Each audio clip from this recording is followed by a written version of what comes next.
Hello, everyone. Thanks for joining us today. I am seated here with Amy Brett, EL4 teacher, ages 4 turning 5. 4 turning 5 years old. And our topic today is sustainability in the early years. How do we develop systems thinkers starting at age 4, at age 3? So, Amy, what have you been doing in your classroom with your students as a kind of a best practice for sustainability for education in the early years? I think it's been more of a reflection process for me. I didn't realize how much we would use resources, finite resources in our classroom with 4-year-olds. The water, for example, is something that's a big part of our day, water play, for fine motor skill development, building mathematical understanding, pouring, and we built a water wall outside so that we could do that. But water, we just seemed to be draining the water so quickly. So something we did was we looked at the fact that we didn't have any water left in our water tray anymore, and what could we do? The children wanted to go to the tap. That's where water comes from. They don't understand that for water to get to the tap, it goes through a recycling process from the sea that takes energy. So I asked them, okay, if we didn't have a tap, what could we do?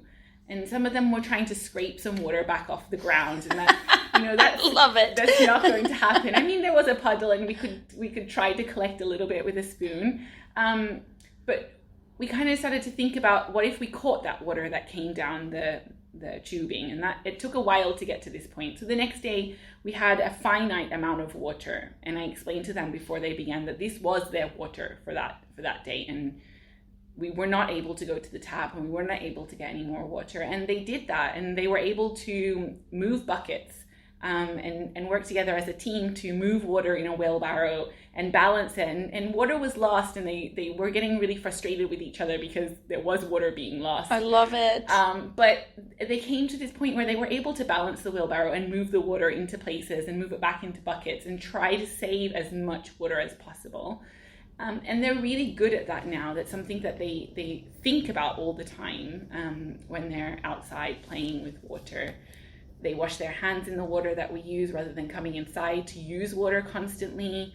So they're in this understanding that this is the amount of water they have for the day. Do they understand that water is something we need to take care of? To some degree, but I wouldn't say to the point where they're probably thinking about it all the time, every time they use water. I love it. I see this so one of the things I refer back to all the time is I see us as educators as assembly line workers. We get these children for a small amount of time at a certain stage in their life, and then we send them off. And they go through, after year, they're going to go to kindergarten, grade 1, 2, 3, 4, 5, all the way and graduate and become citizens in the world. And we are not quite sure of the impact we've had on them at age 3, at age 4. And we rarely get to see the fruits of our labor. And so you're sitting here talking to me about how you're developing systems thinkers in EL4. And I just got off a little planning conversation with a grade 9 teacher, and she's starting a water scarcity unit. And so I'm imagining your 4-year-old in 8 years from now, sitting in that grade 9 classroom.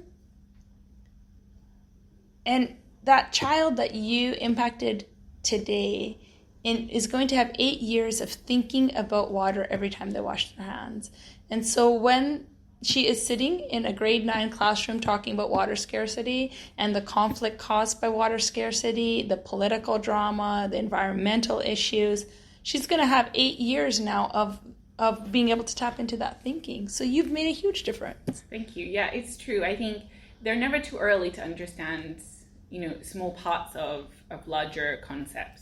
The idea of sustainability is something that you love so much, and a toy that you love so much, and how can you keep it clean so that you can continue to play with it. And it's something we talk about in not breaking the toys, and in everything we actually do, it has an element of sustainability around it. How do we treat library books? How do we turn the pages so that the book isn't ripped? And that brings me to paper, and the usage of paper in an EY classroom. I mean, you could go through boxes of it in a day. And for example, one little boy, he loves drawing. This is his passion. He sees himself very much as an artist, a sculptor and a sketcher and all of these things. And, when he comes to school, he always has in his mind immediately what he's going to do that day and what he will draw. But he is also a perfectionist. So therefore, when he draws on the paper, if it isn't quite right, he will want a new piece of paper. So we were going through maybe 20, 30 pieces of paper a day with him. And I could see that this was going to be an ongoing problem unless we had a discussion about it. So I think after the second or third week, I gave him some paper for the day. And I said, this was his paper. And if he needed more, he could come and see me. But I wanted him to try to only use the paper that he had. And sure enough, he went through and he drew on the pages. And he wasn't very happy and he became a little frustrated, but then he turned the paper over and he realized that he had a whole other page on the other side. So although I might have given him 4 or 5 pieces of paper, he really had 10. And he was quite shy to show me that he had another piece of paper. So he was kind of turning it, looking at it and trying to make sure that I was doing something else. And if I was making eye contact, he was just kind of sitting and like gazing around the room, pretending like he had finished his paper that I'd given him. I love it. And then secretly he kind of turned it over and started drawing on the other side. And this progressed to him cutting paper into smaller pieces and working on smaller pieces of paper, him using pencil and learning how to use an eraser, choosing a whiteboard over paper.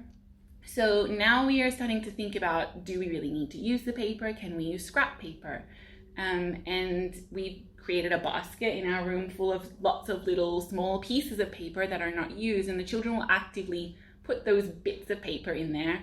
And when they're making things like superhero masks, which happen almost daily in here, they go to that box and it's recycled paper that other people have used and have not wanted, but it's given a whole new life. And that's essentially what a sustainability is, right? Taking something and protecting it, but also taking something and giving it a new life. Absolutely. And they're doing that with just recycled paper.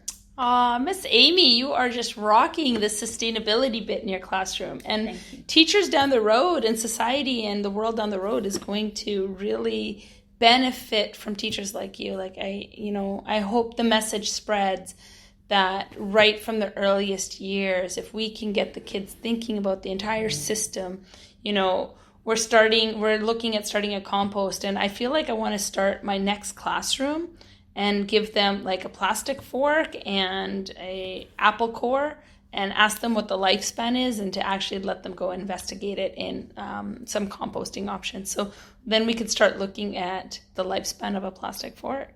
And so what you're doing in here is beautiful. I absolutely love it. If you could start your dream preschool, what do you envision that entire preschool doing to maintain a sustainable system? I really value outdoor education, and I think the preschools that have started up in forest schools and outdoor education schools, I think I think that's something that I would really like to do. I'd like to be a part of. I think that the experiences that they have outside in nature are invaluable for their future. I think that children who spend time more outside develop stronger skills to use in formal school settings if they were to choose that later in life.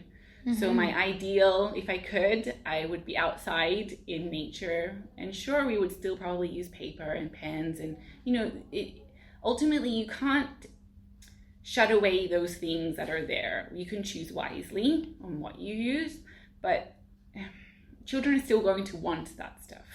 They're also going to need, we're in charge of preparing them to function in the world as it exists for them. So yeah, exactly. We have to allow them to utilize the things they're going to utilize later, and that being paper and pen, but also being technology. But what I'm hearing is having some balance. Yeah, and I think being outside and understanding that nature is something not to be scared of, to get dirty, have dirty hands. Climatry. Yeah, and children at the beginning of the year, they didn't like to touch sand or water. But yet today, that same child was outside and he had clay and mud up to his elbows. Yay! And his clothes needed to be changed before he went home today. I feel like parents love you as the teacher of their child. Maybe not if they're doing their own washing. But, I think that the experience to try things and to understand that, we are a part of nature, and if we don't care for it, then it will stop providing for us. And I think, it's our duty to do that. Awesome. So we have about 4 minutes left on this podcast. What message would you send out there to leaders who are leaders of schools who have to work within whatever systems they've already set up? What would be, the first couple things that you would encourage them to initiate in their schools? I think it's hard to initiate something without seeing a need for it first. So I think spending time, the actions that I've taken are only because of what I've observed. I think if you don't, if you're taking action that's not valuable and your children are not a part of it, then it doesn't stay with you. So the water was something that was happening every day, and it was really affecting the amount of water we use, but it was very easy for the children to grasp that concept and to be a part of it. The same with paper. But if I was talking about recycling from our snacks or whatever, that would be very difficult for them to do. So I think as a leader, as a teacher, people need to be thinking about what can they change with the children. Absolutely. What can the kids connect with? Exactly. Absolutely. I love that message. What can the kids connect with?